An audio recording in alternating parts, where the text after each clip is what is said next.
This is the Infatuasian Podcast, where I get together with a few friends and talk about Asian people and Asian things that we love.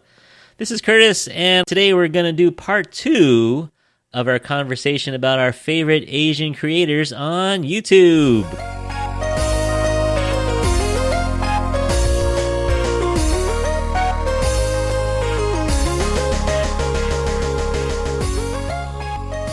Hello, everyone. We'll get back to Avery and Haley in a second, but I just wanted to do sort of a live update. We recorded this one back in July, but it's now August, and I am thoroughly enjoying the Olympics, and I hope you are too. If you didn't listen to our episode, please give that a listen, because, Andy, Kaylin, and Erica gave us some good people to keep an eye on, and one of the ones that I really enjoyed watching was Kanoa Igarashi. That was Kaylin's pick. He's a surfer from California, but he was surfing for Japan, the host country, and where his family is from. And he ended up getting silver, and he's just a fun guy to follow on Instagram if you haven't followed him already. But he was fun to watch, and of course, we didn't even mention her, but Carissa Moore from Hawaii, she got the gold in surfing for women, so that was cool to watch. Obviously we never watched Olympic surfing before, but it was kind of fun to see people representing their country. And the two that did pretty well that we mentioned on the program were pretty cool. And the skateboarding was fun. These two kids from Japan. I mean, one of them was literally a kid. 13-year-old girl from Japan won the women's skateboarding. And also the men's winner was also from Japan. So that was super fun to watch. Kaylin also mentioned some swimmers to keep an eye on. Some that you probably didn't hear of before the Olympics was Tori Husk and Jay Litherland both got silver medals. Really proud of them. Awesome swimming. And, of course, the big news was Sunisa Lee. Sunisa Lee getting the all-around gold in gymnastics for the 5th time in a row. An American woman has won the gold in gymnastics. 18-year-old girl from Minnesota, Hmong, representing the Hmong community, which has had a tough go in the last 30, 40 years here in America as well as back home. So the Hmong community could not be prouder of Sunisa. And Suni also got the silver medal for the team event and the bronze on the uneven bars. And I believe tonight she is going for a medal in the balance beam. So good luck, Suni. You bring us all a lot of pride and joy watching you. And overall, there's been a lot of really neat stories coming out of Japan. You know, Japan itself as the host country has done really well. We talked a little bit about the home field, home country advantage. And Japan, I think, has already topped their gold medal total ever. So they have won more gold medals in these games than any other games, which is really cool to see. But it's fun watching these, of course China is doing well, but it's really fun to see these smaller Asian countries do well. A lot of them might only have a few athletes, like, for example, the woman from Thailand got the gold medal in Taekwondo, a Filipino woman won the gold in weightlifting, Malaysia and badminton, Hong Kong, Indonesia have done well. Taiwan won the gold in doubles badminton, men's doubles badminton over China, which is, if you know about that little rivalry, it's not a little rivalry, it's a huge geopolitical rivalry between Taiwan and mainland China. So that was a huge match. So props to the Taiwanese men who won the doubles, but it's just really super fun. There's all these fun stories coming out of the Olympics, and we have one more week of it here in August, but then we're off to Beijing. In a few months, we'll be in Beijing for the Winter Olympics, so a lot of good Asian American and Asian athletes to look for in the Winter Olympics, so that'll be super fun. Maybe we'll have Erica back on to talk to us a little more, to prep us again for some Winter Olympics. That'll be fun. In some podcast news, I just wanted to update you all and just thank you all for listening. There seems to be kind of a solid group of you who listen every week, which I really appreciate. Some of you may drop by for an episode that looks interesting to you, so thank you to you. I've gotten some notes from people who found us on Spotify or Apple who didn't know they know me from their personal life, and they didn't know it was me. So shout out to Larissa, who I went to college with. She found us, and she's like, I didn't even know it was you. So, yeah, welcome, Larissa. Thanks for listening. Glad you found us. And even my own cousin, Lagaya. She found us. It was recommended to her on Spotify, and she's like, I didn't know it was you. So, yeah, welcome, Lagaya. Hope you enjoy listening to us. Also, Rebecca wrote in, and she said, thanks for recommending K-Drama My Eyes Out, the podcast, which basically inspired the show. You've heard us mention them before, but Rebecca has been really enjoying listening to K-Drama My Eyes Out. So thanks for writing in, Rebecca. And in San Francisco, John shoots me emails pretty much every episode. I really appreciate that. It's good to know that people are listening. So thanks for that, John. Keep those comments coming. And Bai up in Sacramento is another supporter. Thank you for that, Bai, and sending me messages and comments. That's really helped us to kind of keep on track and see what we're doing. And my friend Angus in Houston, he writes in every so often, and he mentioned that our volume level is much lower than other podcasts. And yeah, I know. I gotta figure out how to increase the level without increasing the noise. I know this audio engineering aspect of the podcast I'm not very good at. So I'm trying to get better every episode. So hopefully I'll fix the volume levels soon. I'm trying to get better every episode. So keep giving me that feedback. And so, yeah, appreciate all the feedback you guys are giving me. If you haven't written in yet, please send me an email. Send me an email or message me on Facebook or Instagram and let me know what we can fix, we can do better, what you like. Those sorts of things are really, really helpful. All right, well, that's enough of me yapping. Let's get on to part 2 of our episode on YouTube. Thanks, everyone, and talk to you soon. And we're back for part 2 of our YouTube series. We're back with Avery and Haley. Hey, guys. Hey. Hello. Glad to be back. All right. So today we're talking about YouTube. So we have this segment on our show where we talk about Asians that we think are cool. And so one of the ones that I wanted to highlight today is none other than Steve Chen. Have you heard of him? Probably not, right? Probably not. Not until today. Yeah. Not until today, yeah. But it turns out Steve Chen is one of the 3 founders of YouTube, and he was already rich. So this is one of those stories that's going to make you upset. But he was already rich from PayPal. He and Chad Hurley and Jawed Karim, they already made their money with PayPal. And so the legend goes that they were just hanging out at a party, and they were talking about, do you guys remember Justin Timberlake at the halftime show? Oh, yeah. Of the Super Bowl, right? The legendary Janet Jackson, Justin Timberlake, 2004.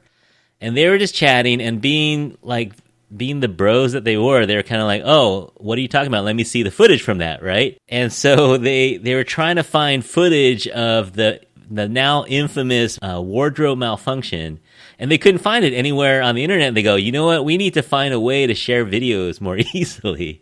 And so these geeks, right? They're just like, okay, let's write the algorithm. Let's figure this out. Let's figure out how to share videos more easily.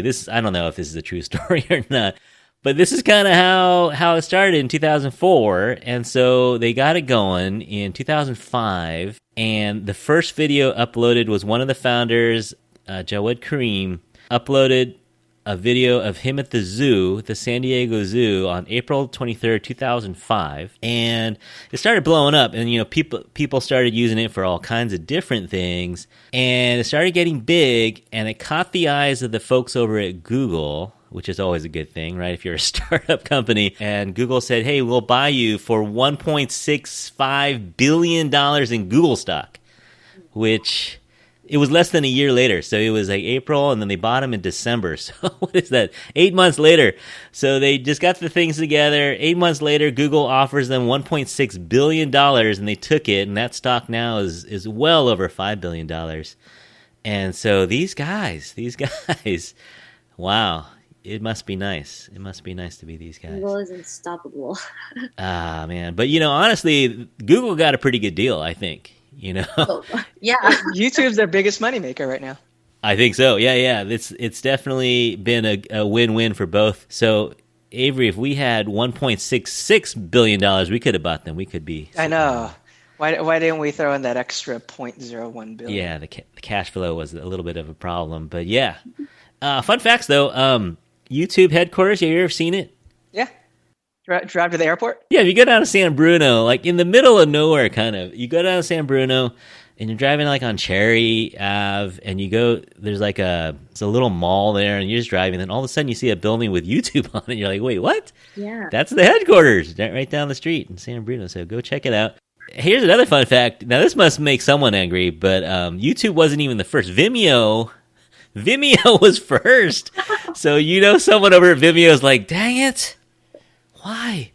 So anyway, YouTube. And here's another one that'll make you upset too. There was a company called Universal Tube and Rollform. They make these they're a manufacturing company, and they had a website called YouTube, the letter U, tube.com. And so they were around before this company, YouTube. And so they were the original YouTube.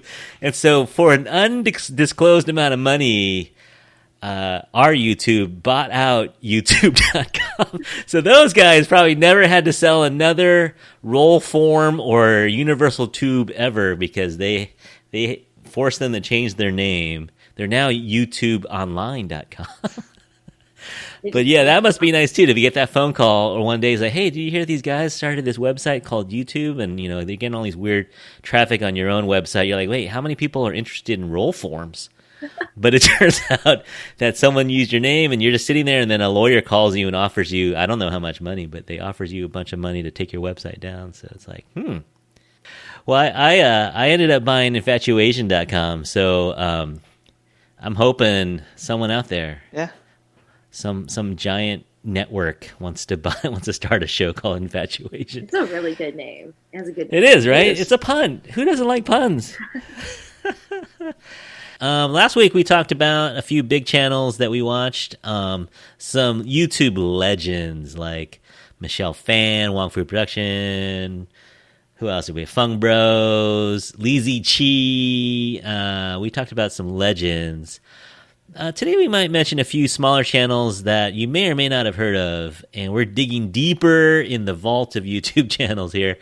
But who knows, we may talk about a big one as well too. But let's get a few questions in for our guests so that the audience can get to know y'all a little better. So yeah, let me ask you guys. So if you guys could start your own channel, anything. Now, let's say you can make money off it. Let's say you would get viewers, whatever this is.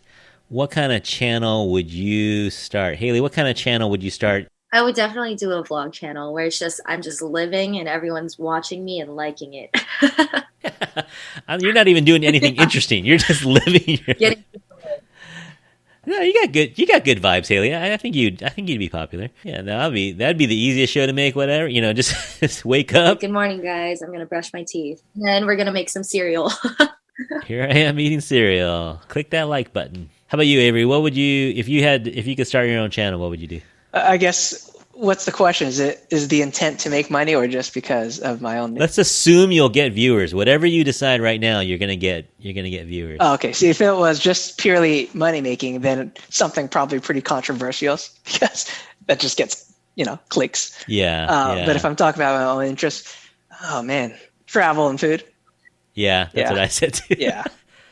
I mean, if I could get paid to travel the world and eat food, and you would pay money to watch me eat food, or you'd give me a click to watch me eat food? Although I have talked about that with April, my wife, and we had actually said, we had a conversation about this, like when you're just shooting the breeze, and we had said we wouldn't do it because we watch so many travel vloggers that it almost becomes a job, and we go on vacation to enjoy it, and we don't want to stop for these moments. And I'm horrible at this, but almost never post on Instagram once I get to wherever I get to. And I notice that I don't take pictures at all. It's because I'm always in the moment, and I don't want to ruin that. That's true. Yeah, because you'd always be thinking of content. You're like, oh, this will be cool if I jump off this rock, or or get this angle, or let me do that again. I agree to a point. It'd still be fun though. Yeah. Don't get me wrong. But I guess if I take a step back and probably had a redo, probably some type of I got it. Experiments with my foods, because I'm always about the fine details. So if I want the perfect crispy pork skin, going back to that example, I'd probably make Yeah. like 20 different versions and, like test it out to see what's the best method and things like that. Hey, there's nothing stopping you from doing that now. I'll test it for you, Avery. Come That's over. true. Yeah. Yeah.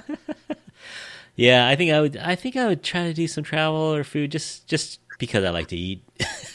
All right, let's go ahead and get to the next. Oh, here's one more question. I got one more question for you. Can you think of anything weird? Well, you might not think it's weird. Maybe someone else would. What's something kind of maybe out of the ordinary that you looked up on YouTube? You're going to laugh at this, but All right, let's hear it. sticking to, I guess if I just use the word ASMR, it probably isn't weird anymore, or at least it makes it less weird. It's this guy in Turkey that just massages people, and I don't know why. It's very soothing. And now sometimes when I like have a lot going on at work, or I can't go to sleep, I'll just turn on to his channel, or go on his channel and have it on in the background, and suddenly I just relax or I fall asleep. No, you know you're not alone because you look at that channel, he's got clicks, right? Oh yeah, it's like tens of millions of views. I have one similar to that. ASMR is a thing, I guess. Yeah, I didn't know that. There's this channel called Wavy Boats, and it's just a channel. He camps outside this one inlet in Miami, and these boaters come out.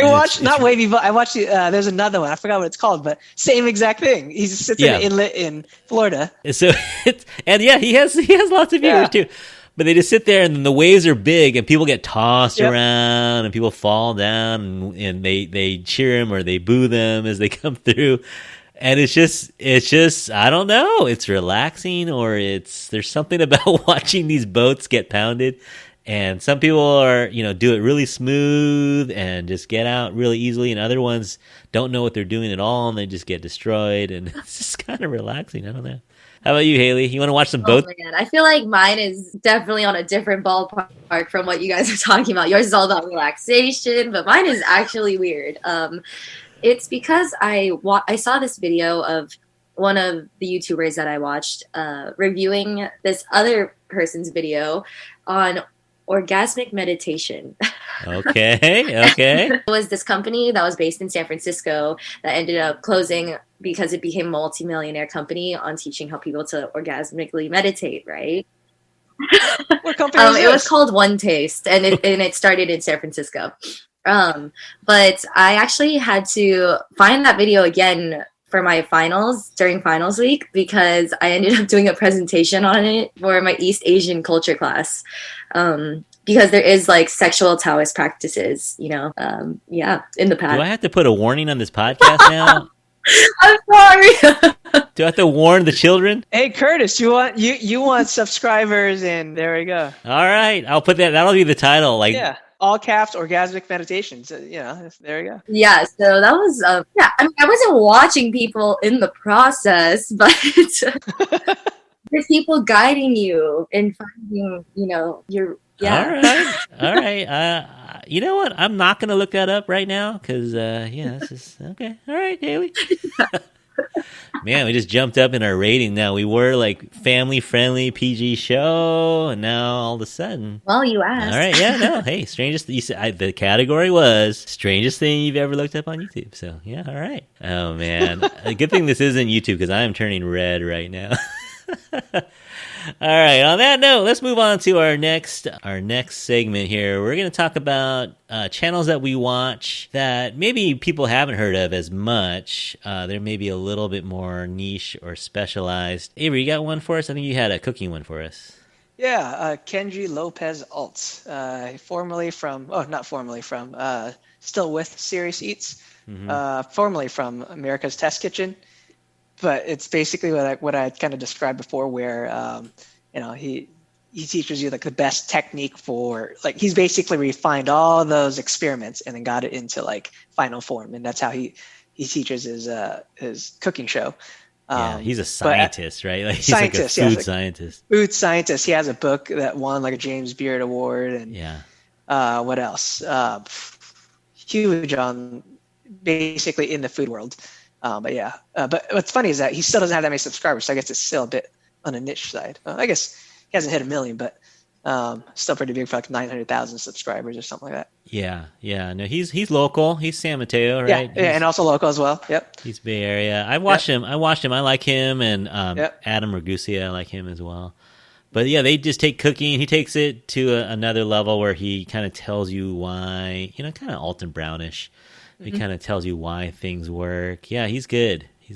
Yeah. Is Yeah, Hoppa too. Yeah, he's Hoppa. Is there a recipe, like, what is he famous for? He's famous for some recipe. I don't know, but I follow a lot of his Chinese cooking, just because he's all about the wok and it's like very, very technical. Yeah. The thing though is that he's not about the recipe. He's about the science and the technique behind it and why you do what you do, how you get what you want. Yeah. You know what I got from him is, I don't know if it's a YouTube video, but he makes, like, he has this recipe for the perfect scrambled eggs, which sounds super easy, but I've done it before. It is the most amazing thing ever. We make it almost every other day now. Like, so fluffy, right? You gotta use some elbow grease. Like, legit, like, you take eggs, and once you make it that way, someone would literally think you put milk and cream in it, and you're like, nope, it's literally just eggs. And it's like, how's it so fluffy, so creamy? And well, the secret is cornstarch and butter, right? Isn't that the secret ingredient that he used? No, he didn't even do that. Or I don't know which one it was, but it was literally just elbow grease. You just keep going. And really? A lot of butter. Yeah. You just keep going. Like, you put it at a super low heat, and you're just mixing forever. Oh, butter. That's what it was. Yeah. Tons of butter. Are these easy recipes?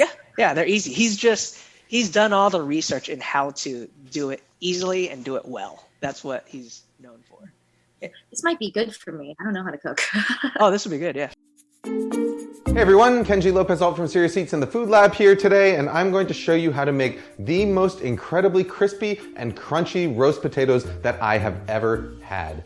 It uses a little bit of food science, a little bit of technique, but it's all pretty straightforward, simple stuff. Here's how we do it. Start by adding an ounce of salt to 2 quarts of boiling water, along with a half teaspoon of baking soda. Boiling the potatoes before baking them helps moisture escape faster, leading to a thicker crust, and adding them to already boiling water concentrates this effect on their outer edges. But why the baking soda? The potato on the left here was boiled in acidic water before baking. It has a smoother surface and a relatively low crunch. The potato on the right, on the other hand, was boiled in water with baking soda, which is alkaline. This causes pectin, the potato's cellular glue, to break down, resulting in more surface area and higher crunch. He's a home chef. He's not a chef. He's a home cook, and his kitchen is kind of small. You can kind of see it here. But, and he does it, I don't like his first person. He does a GoPro on his forehead. I get dizzy, yeah. But, yeah, you can see he has a smallish kitchen, so he's not like in a fancy, $1 million kitchen or anything. He's just in his home kitchen. He has regular gear. But yeah, give it a look, Haley. Whoa, you got it from his tree outside? Yeah, got their fresh herbs. But yeah, he's good. He's an interesting guy too. He's not the best personality in the world. Like, he's not like super polished in his delivery. So yeah, check him out. I definitely like him. Haley, got a smaller channel that you want to tell us about, or you want me to go on to my pick? I can't really think of any, okay, yeah. Actually. I'm going to show you one. You might like this one, Haley. This is, now don't laugh, Avery. I'm going to recommend a channel that is from someone named Sadia, and she is originally from Afghanistan. We don't give a lot of love to Central Asians out there, so we're going to give a shout out to Sadia from Central Asia. She's originally from Afghanistan, moved to Canada as a baby. And then now she lives in the Netherlands, and her main focus of her channel is on veganism. I know, I am far from a vegan, but the thing is, here's the thing: if you want to learn how to make vegetables taste good, you should watch vegan or vegetarian channels, because they know how to make vegetables taste good. Because I don't like vegetables, to be honest. I don't really like them, but I know I should eat them, right? And so you can get some good recipes from vegan channels or vegetarian channels, and you could always, you don't have to cook it exactly the way she does. But she's just really chill, and I like her personality. And she does some other lifestyle stuff too. And so she she's just, there was this one scene where they were trying out restaurants in the Netherlands or in Amsterdam. And she's just on the back of her husband's bicycle, and they're just riding through town. And I was just like, this girl's cool, man. She's just living a cool life. And she's a minimalist too, so I don't know if I'm more of a hoarder. I'm on the hoarder side of life, but she's more on the minimalist side. So she lives a very simple life, and she just has a nice way of talking. I'll play a little bit of her. I always get really excited when I get to share nutrition tips with you guys, and I think you're especially going to love these ones because they're going to help you improve your meal and snack choices and just boost healthy eating and nutrition all around. Now, some of these tips you might have heard of before. Some of them, though, are going to be completely new. At least I hope so. So let's dive in. When I was studying nutrition, this is one of the most common tips that we were taught to share with our clients, and it's that you eat what you see. Now, this works equally well for people who want to gain weight, who want to lose weight, or for people who are just looking to make more wholesome food choices. For example, if you want to eat more fruits, keep it on the counter in clear sight. And instead of just throwing an orange into your bag, which, let's be honest, hardly ever finds its way out, we can instead peel it up or cut it, put it in a container, and put it on our desk to enjoy when hungry. And if we cut them up and put them in front of our partner or kids, it'll also increase the chance that they'll eat it too. If you usually place a bowl of chips on your desk, maybe swapping it out for something like nuts might help. And when you open your pantry and chocolate is the first thing you see, chances are that's what you're going to reach for. So maybe try shifting it to the side or behind some of the dried fruit or trail mix. This isn't to say that that food is forbidden. It just means we're less likely to impulsively reach for it if it's out of sight. So, like she has recipes. I actually found her by looking up houseplant care because I do houseplants. And so she does plants at home, and she seems like a gentle, confident soul, someone who's learned some things in life and is passing it on to you. So definitely recommend giving her a view. Yeah, her aesthetic looks so good. Yeah, no, her aesthetics are very good. It's just good looking. Okay. She puts the effort into it. Definitely going to write a list of all these pages that I need to watch tonight. Yeah, man, I'll put these in the notes. So any of these channels, I'll put the names of them in our show notes. So if you're listening right now, you can follow along and follow these channels. So she's not dinky. She's a 3.4 mil. Wow. So she's got some, and she's got a pun. She's got a pun as her username. So pick up limes. Pick up lime. Who doesn't like a pun? Ooh. So yeah, give her Sadia from Pick Up Limes. Vegan and minimalist lifestyle, but just a cool person to watch, and she's very relaxing in how she talks. All right, moving on down to, I think I'm going to get very, very niche here. I'm going to lose 99.9% of this audience, but I'm going to recommend. Hey, we already had what is that? Orgasmic meditation, I think. So this is the other end of the spectrum here. This is a channel called Die Hard Fishing. This is a dude. This is a dude who goes on a kayak and goes fishing. Well, doesn't get any nicer than that. Fresh, live squid. There we go. There's something. All right, be a halibut. I got him. Oh yeah, I think that's halibut. That was literally down there for like 3 minutes with the fresh live squid. Oh no. Oh, it just came off. Oh, dang it. Man, pretty sure that was a halibut too. Dang it, why didn't it get hooked? Gotta give it a bigger hook set, I guess. And he's Bay Area. He's kind of a legend amongst YouTube fishermen.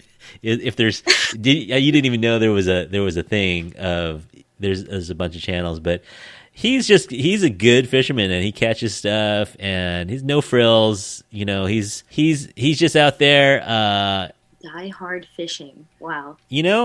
There's something about just telling people what you do, and it is what it is. Now your channel is going to be Die Hard Dad. Die Hard Dad Bod. Hey, Die Hard Dad Bod. So yeah, check it out. He's just on a kayak in the ocean catching fish.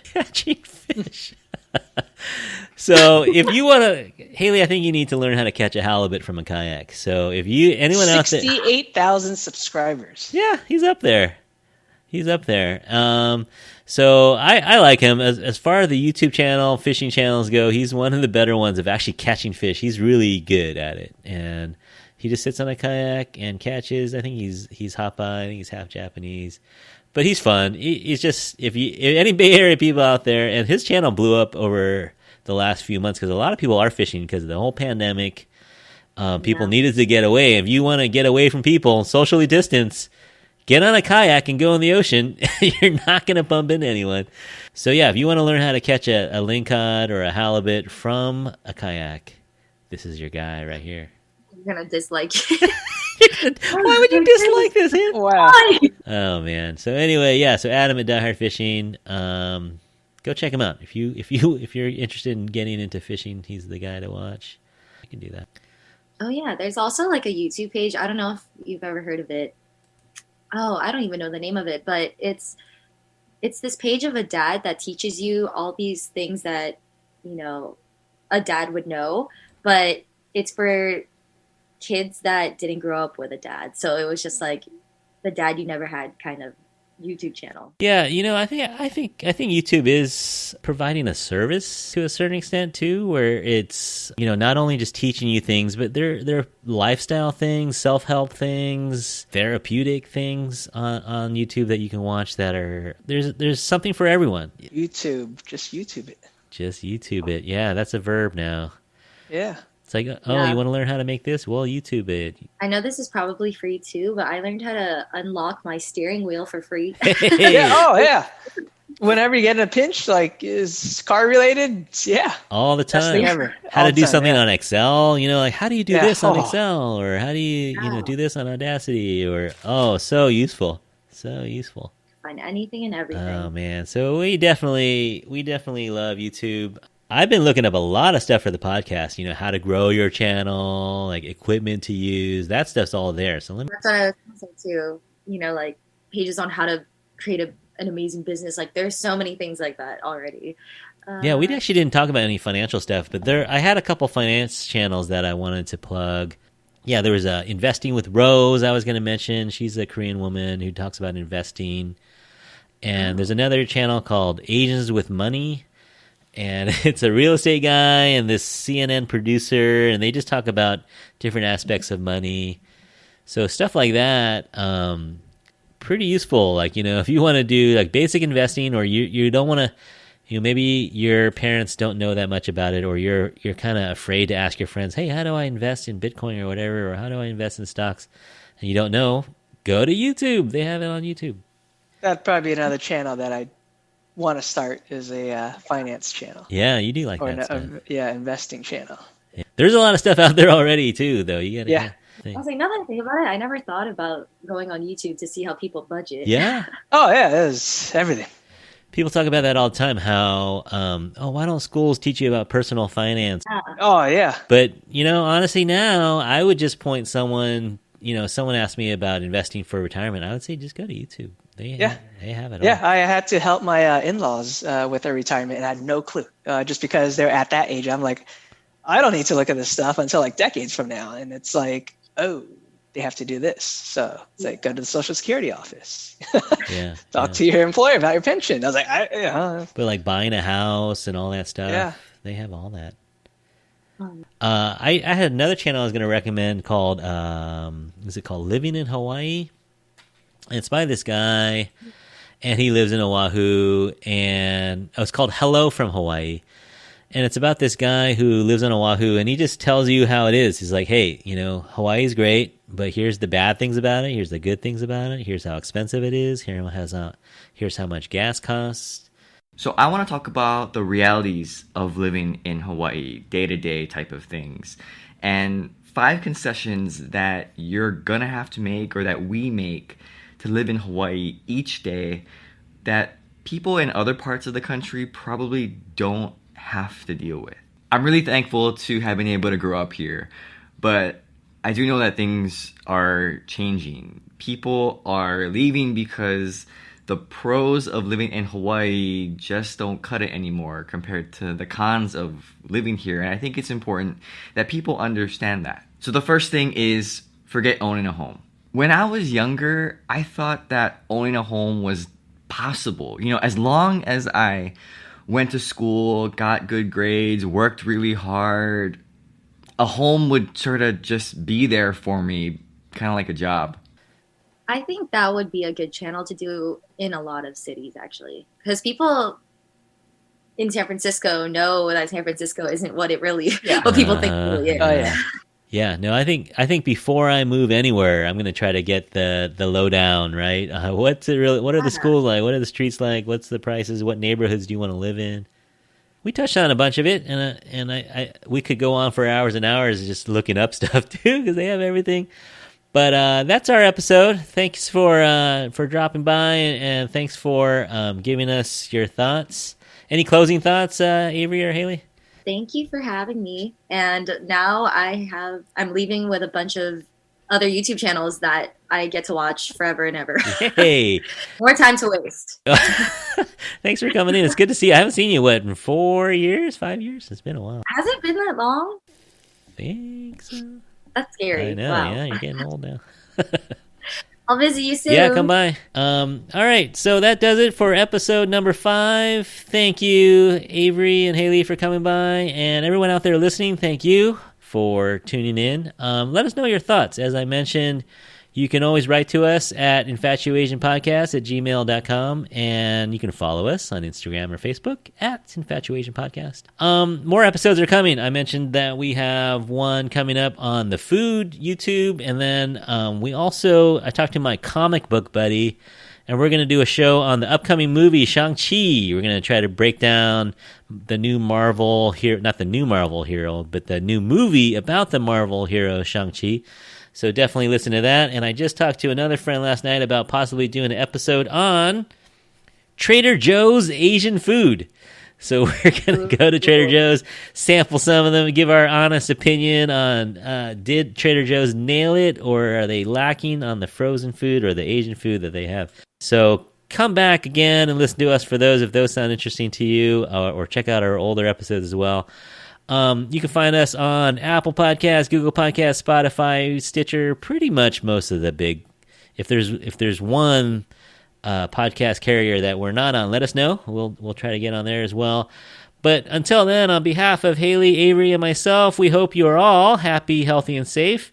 Thanks so much again for listening, and talk to you soon. Bye. Bye.